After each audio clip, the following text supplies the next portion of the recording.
What's going on? Welcome to Breaking the Set. I'm Abby Martin. With a packed show for you today, I'll be talking about Israel's ground invasion of Gaza, police stings gone wrong, U.S.-made weapons ending up in the wrong hands, and the call to occupy Silicon Valley. So stay tuned, and let's break the set.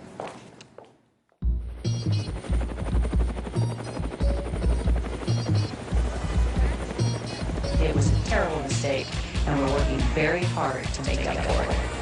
And once again, we put something on the air. It's a flat-out lie. Have you ever had sex with Governor Rick Perry? No, wait. Do not answer that. I want you to watch what we're about to do because you've never seen anything like this on television.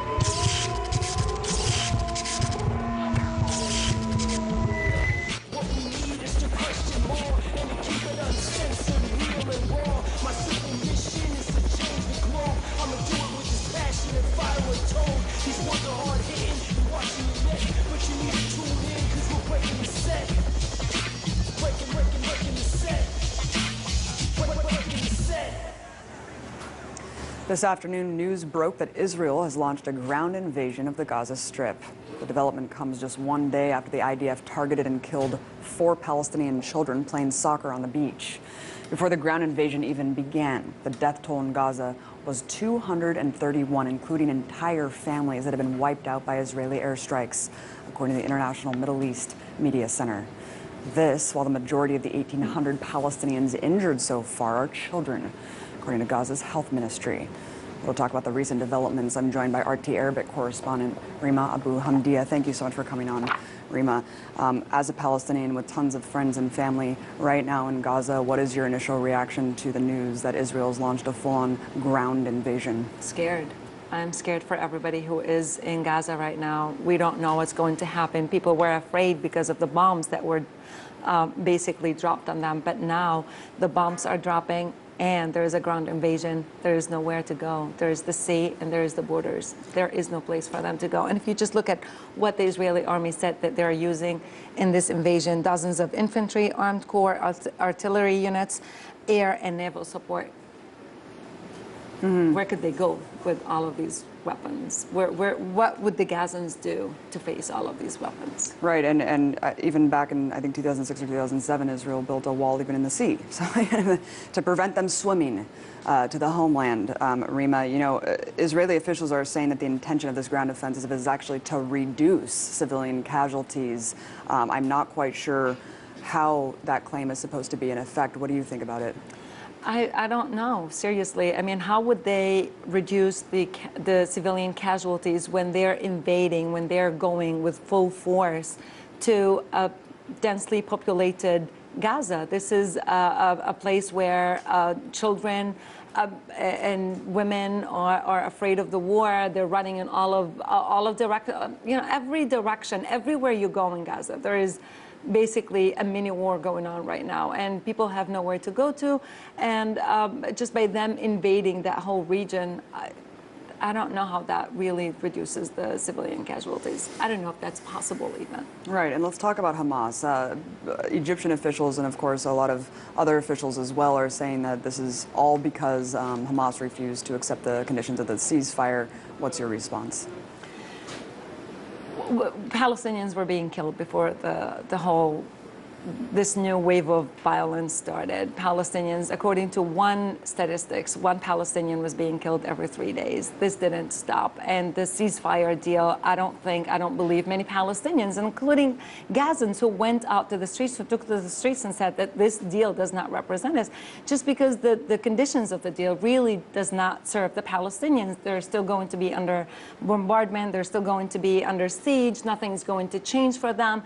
It really serves Israel. And for them, if the status quo is going to, if the situation is going to go back to the status quo before the new wave of violence, it wasn't a good life for them. It wasn't as if they were living a luxurious life, a good life. They were free to do whatever they want. They were free to travel. They were free to get medical supplies. They were free to get the education that they want. This was not the situation in Gaza, and this is not what they want to go back to. They're living under brutal occupation. I mean, for decades, Rima, it's absolutely insane. And there's just these settlements that are a violation of international law continuing to be built, which is really, really unfortunate. And I think that adds a lot to kind of this contempt that the state of Israel has for for Palestinians. What do you think about anchors like Jake Tapper who say that Hamas actually invokes a culture of martyrdom and that because Palestinians have elected Hamas, that somehow they want to die?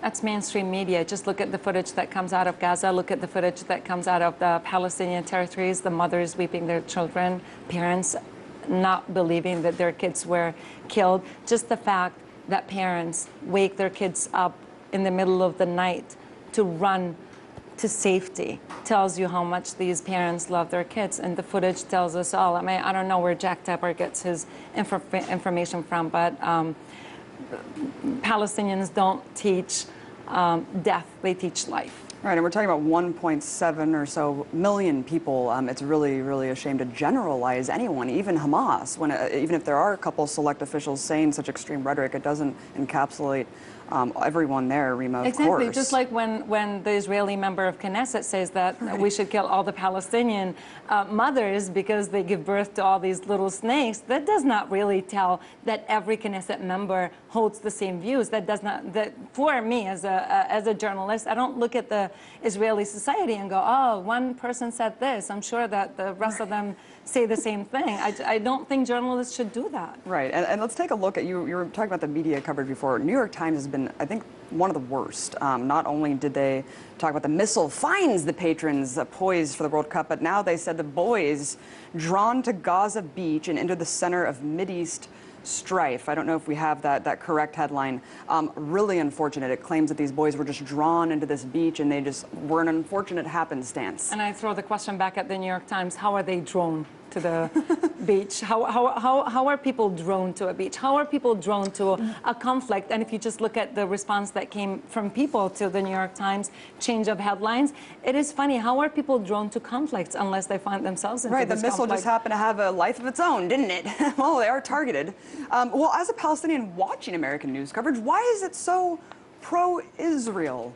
I don't understand. I mean, I guess... Palestinians don't understand that either, because Palestinians, and I talk to a lot of It's almost Palestinians back cartoonish. home who see, oh, well, all of the footage that come out of Gaza, that, you know, all of these kids who are being killed, maimed, that doesn't really change people's hearts, people's minds. Well, what do we have to do? Do we have to just die in masses for the people to wake up and see what's going on? We have to keep doing what we're doing, breaking through this rhetoric, telling the truth. Rima, thank you so much. Rima Abu Hamdia, really appreciate it.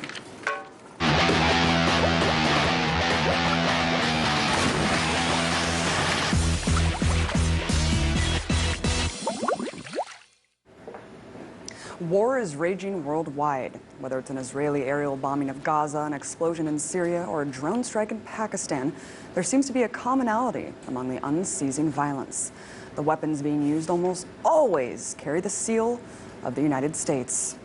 Not that this should come as a surprise, considering how the U.S. is notorious for its military-industrial complex and is the premier manufacturer and exporter of weapons of war. In fact, the U.S. spends more on defense than countries with the next 10 highest budgets combined. Yet with so much U.S. artillery being pumped into practically every country in the world, it's nearly impossible to prevent American armament from ending up in the wrong hands. And wouldn't you know it, just this week it was reported that the Islamist militant group ISIS effectively captured 52 American-made artillery cannons with a price tag of $500,000 each. That's right, the weapons in question are M198 howitzers, capable of shelling targets up to 20 miles away. These massive cannons also have GPS targeting systems, meaning that as ISIS continues its bombardment through central Iraq, its force will only be stronger. But ISIS fighters aren't the only ones benefiting from U.S. arms. Recently, I reported that as the latest siege on Gaza continues to unfold, Israel has been using experimental weapons on Palestinians. Dense inert metal explosives or dime weapons have been used by Israel against Palestinians before, thanks in part to the U.S. Air Force, which developed the weapon technology back in 2006 before sharing it with America's closest ally in the Middle East. Dime weapons create immense energy when detonated, causing deep burns to the skin, muscles, and even bone. Beyond that, survivors of dime blasts carry a high risk of developing cancer, according to Mads Gilbert, a Norwegian doctor who's reported on the effects these weapons have had on Palestinian civilians. Moving on to Syria, where the U.S. government has long debated arming opposition groups on the ground, worrying that U.S. weapons could fall into the wrong hands. Well, guess what? They did. Not only are ISIS and al-Qaeda now armed with U.S.-grade artillery, but pro-Assad militias have now been seen carrying brand new weapons made in the USA, including automatic rifles and grenade launchers. Even though the civil war in Syria has more than two sides fighting each other, U.S. weapons are now being used by all the players involved. Moving on to the Egyptian uprising, where U.S.-backed dictator Hosni Mubarak, brutally cracked down on protesters, causing mass slaughter and injury of civilians. The weapons used to carry out that barbarism, including tear gas canisters and grenades, were all American-made. Beyond the Middle East, though, militant groups in Africa are also benefiting from U.S. weapons that are apparently just up for grabs. As Western forces built up counterterrorism operations in countries like Mauritania, Niger, Mali, and elsewhere, last year, Defense News reported that militia fighters raided a Libyan base that housed a U.S. weapons arsenal. By sunrise, fighters had stolen several U.S. military vehicles and hundreds of U.S.-made automatic weapons and equipment. But of course, none of this is new, because whether it be directly or indirectly, there are too many instances to count where U.S. weapons have made it into the hands of our so-called adversaries. Like in the 1980s, when U.S. weapons were provided to soldiers in Iraq and Panama, as well as so-called freedom fighters in Afghanistan, who would later become members of the Taliban and al-Qaeda. Look, nothing is more at odds with America's alleged crusade to rid the world of terrorists than the fact that America continues to be the world's leader in arming the world. As long as this is the case, this strategy will only continue to empower human rights abusers and cause widespread death and destruction, all stamped with Made in the USA. Coming up, I'll break down some of the most botched police stings in recent history. Stick around. What are your thoughts on what's been going on in Washington? Well, it's a mess, Larry. I mean, the whole country is being scoffed at and laughed at. Enough is enough. The media, the candidates, the corporatocracy, covering issues that actually affect you and me doesn't do too much for ad revenue. Biotech agriculture giant takes on a 76-year-old American farmer based in Indiana. How much fallout do you think this is going to create for the CIA? Do you think this is what's triggering the crisis? America's the largest economy in the world. It's also the largest debtor nation in the history of the world. Breaking the Set is mostly about alternatives to the status quo, but one that gave real alternatives a voice. One minute they were working toward the American dream, the next they were just trying to survive the night. It's time for Americans and lawmakers in Washington to wake up and start talking about the real causes of poverty in America.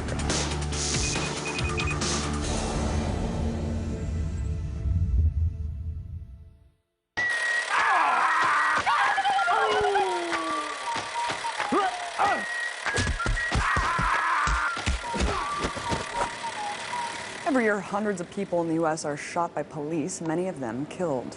Unfortunately, several of the country's 17,000 police departments aren't required to release data on the use of force by their officers. In the state of Florida, for example, police have shot an estimated 600 people in the last 15 years, resulting in 0 criminal charges. And while many of these shootings are justified, it seems hard to believe that the police acted within the law in every single case, especially instances where a sting operation has gone horribly wrong, resulting in multiple deaths. Take, for example, the case of Rosendo Betancourt, police informant who led officers to entrap a group of home invaders in Miami-Dade County in 2011. Now, the raid failed, but recently released infrared footage shows officers cornering the unarmed ringleader of the group and firing 52 rounds into his body. After all was said and done, 4 men lay dead, including Betancourt, the very informant who'd actually reached out to the officers in the first place, offering to help them apprehend the criminals. Regardless of the footage and the testimony, prosecutors in the case said there was simply not enough evidence to charge the officers involved with any crime. Now, 3 years after the fact, Miami-Dade County will be paying out $600,000 to the families of 3 men killed by police, of course not admitting any liability. But examples of police cleaning up their tracks following one or multiple wrongful executions abound. Like the case of Saul Colosi, a Virginia man who often plays small sporting bets with friends. Nothing too crazy, maybe $50 or $100 here and there. That is until Colosi met Fairfax Police Detective David Bokum.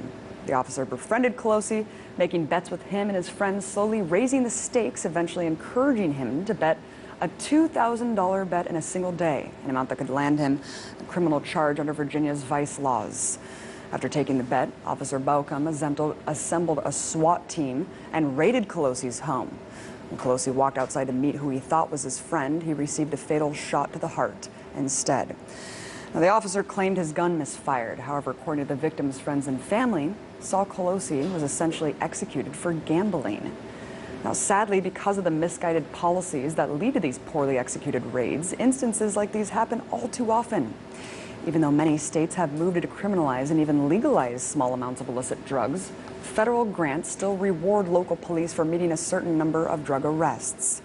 This is incentive enough for police to seek out non-violent drug offenders, oftentimes the most vulnerable in society. During an undercover sting in Southern California that seemed more like an episode of 21 Jump Street, adult officers pretended to be high school students, attended class, participated in school activities, and tried to get their classmates to sell them drugs.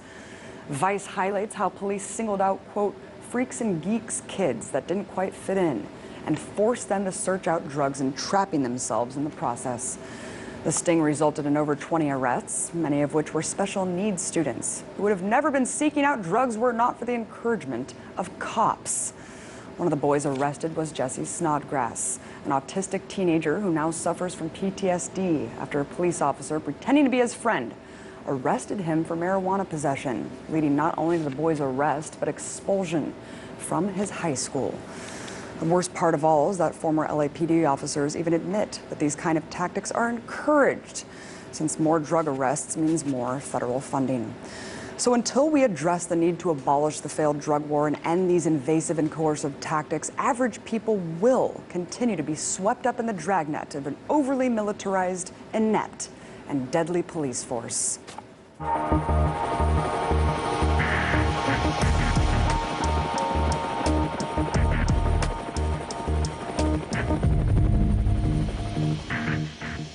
Facebook has become an integral part of people's lives.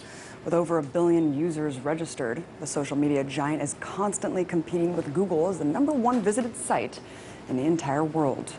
People have become so accustomed to using the networking platform to post updates about their private lives and keep in close contact with their friends and family. But the popular online directory has also fallen under heavy scrutiny about its lack of privacy protections and cooperation with the U.S. government in the wake of the leaks made by NSA whistleblower Edward Snowden. However, now the mega corporation is taking its measures of control one step further by hiring police. Facebook is now funding the salary of Mary Ferguson, an 8-year veteran of the Menlo Park Police Force. The social network giant is putting up $194,000 for her pay, benefits, and related costs for the next 3 years. She will focus on at-risk youth in the area and help businesses plan for emergencies. Menlo Park Police Chief Bob Johnson says Facebook pays the bills, but that's all.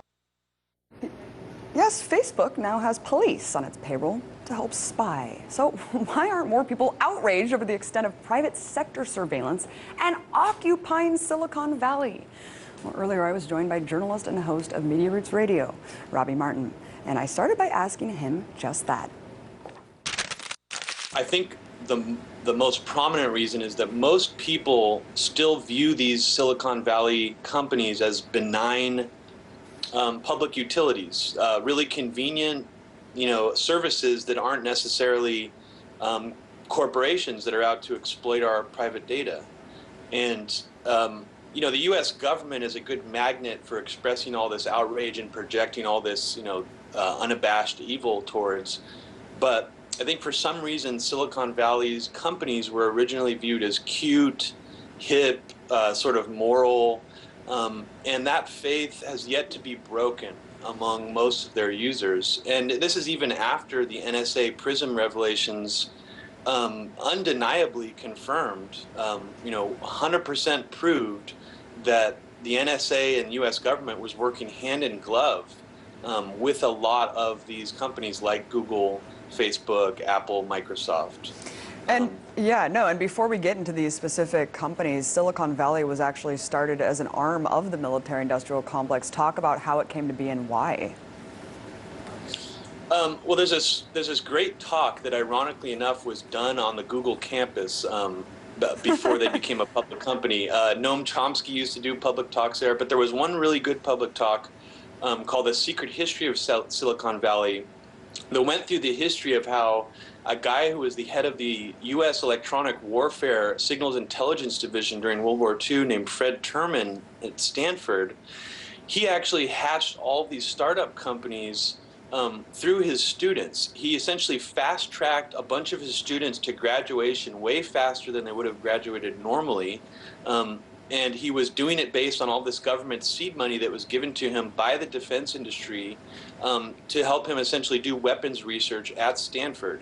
And this happened immediately after World War II, and eventually this sort of led into what dominated most of the Cold War, which was a race of technology between the Soviet Union and the United States. Let's talk about Google, Robbie. What effect is this company having on the Bay Area at large, and why should we be wary of its "Don't be evil" slogan?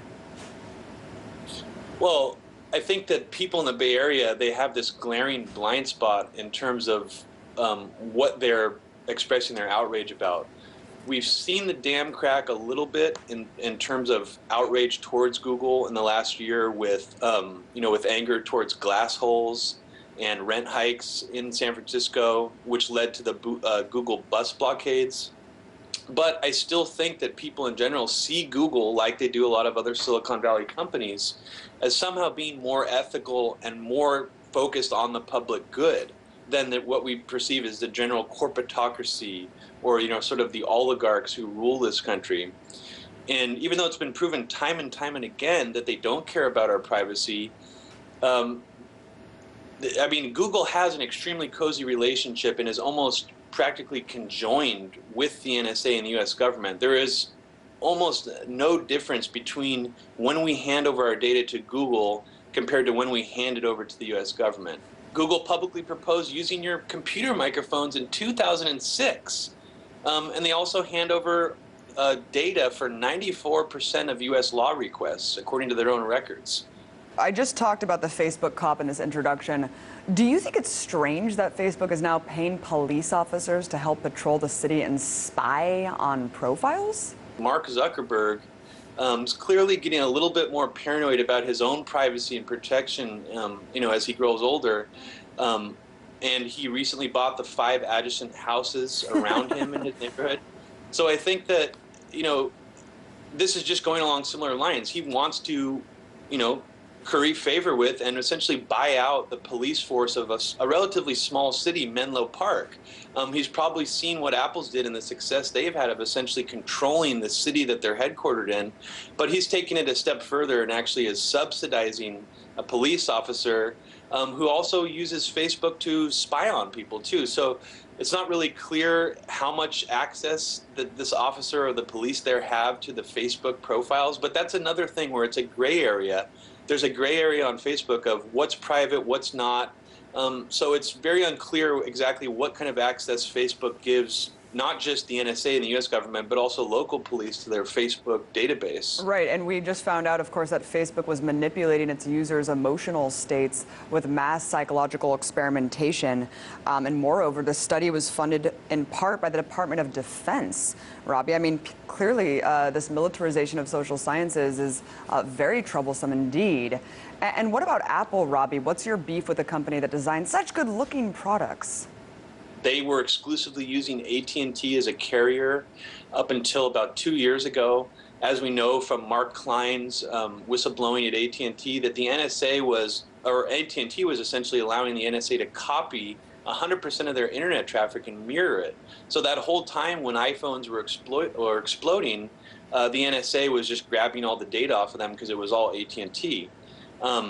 The CEO of Apple also dismissed the PRISM revelations and claims that the NSA doesn't have a backdoor to their products. However, in a Jacob Appelbaum talk where he revealed new NSA documents, he proved that, in the NSA's own words, they have a 100% success rate in gaining access to iOS devices remotely, which include iPads and iPhones. And they even have a code name for this called Dropout Jeep.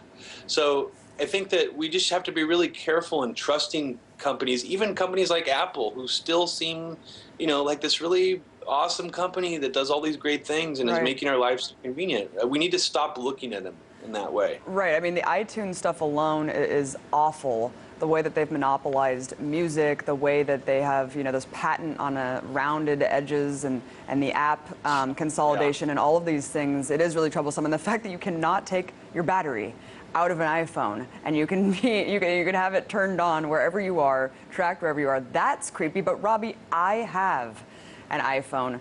What do you say to people who say you're hypocritical because you use Facebook and you use Apple products, so you can't really criticize these companies? Well, I think that's a really great point, and I think that's part of the reason why a lot of people are focusing more of their outrage towards the U.S. government specifically and not towards these companies. But my philosophy on that is just because we use these products or services, it doesn't mean that we shouldn't put immense pressure on these same companies and corporations and the people that run them. The opposite should be true, that because many of these corporations are viewed as benign public utilities, more activist-minded users of them, like you or myself, should fight extremely hard to preserve our privacy rights on them and to essentially put heat on these corporations and try to get them to change their behavior, because it's completely unacceptable. Right, and using the tools against them. I mean, we have to use Facebook because they're so integrated in our lives. We have to use Twitter to promote these issues, to spread awareness about the privacy erosions, unfortunately.